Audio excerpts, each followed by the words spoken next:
मॉकड्रिलच्या पार्श्वभूमीवर राज्य सरकार हाय अलर्ट मोडवर. राज्य सरकारकडून अंतर्गत पातळीवर हालचालींना वेग. पालकमंत्र्यांसह सर्व मंत्र्यांना प्रशासनासोबत संपर्कात राहण्याचे आदेश.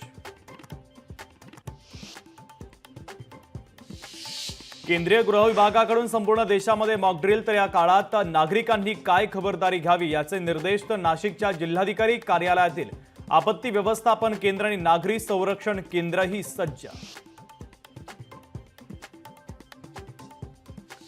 पुण्यामध्ये 75 ठिकाणी नागरी संरक्षण विभाग जिल्हाधिकाऱ्यांना दिल्या जाणार सूचना. सिव्हिल डिफेन्सच्या मदतीनं मॉकड्रिल केलं जाणार.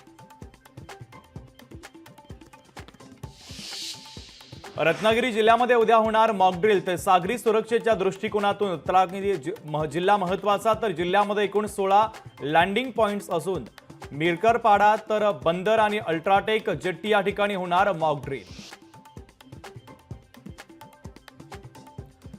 जळगाव शहरामध्ये वादळी वाऱ्यासह जोरदार पावसाची हजेरी. तर अनेक भागामध्ये वादळी वारा आणि गारपीट. मान्सूनपूर्व पावसाचा शेती पिकांना मोठा फटका बसण्याची शक्यता.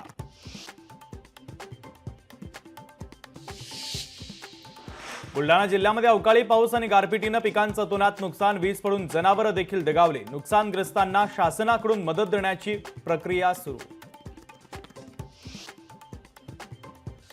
सोलापूरच्या उजनी धरणातून सीना नदीपात्रामध्ये सोमवारपासून पाणी सोडणार. शेतकऱ्यांच्या आंदोलनानंतर प्रशासनाचा महत्त्वाचा निर्णय. प्रसिद्ध उद्योगपती आकाश अंबानी यांनी शिर्डीच्या साईबाबांच्या समाधीचं घेतलं दर्शन. दर्शनानंतर साईबाबा संस्थांच्या वतीनं करण्यात आला त्यांचा सत्कार. बीड शहरामध्ये 15 ते 20 दिवसाआड पाणी पुरवठा. भर उन्हाळ्यामध्ये नागरिकांचे प्रचंड हाल. तसंच दूषित पाण्यामुळे नागरिकांचं आरोग्य देखील धोक्यात.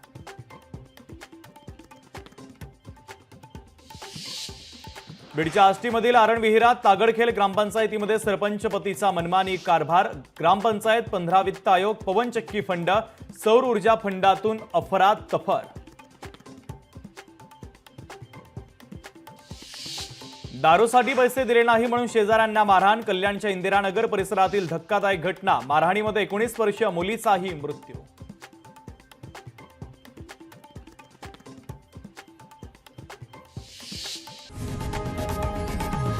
लोकशाही मराठी ऐका, पहा, जागरूक रहा.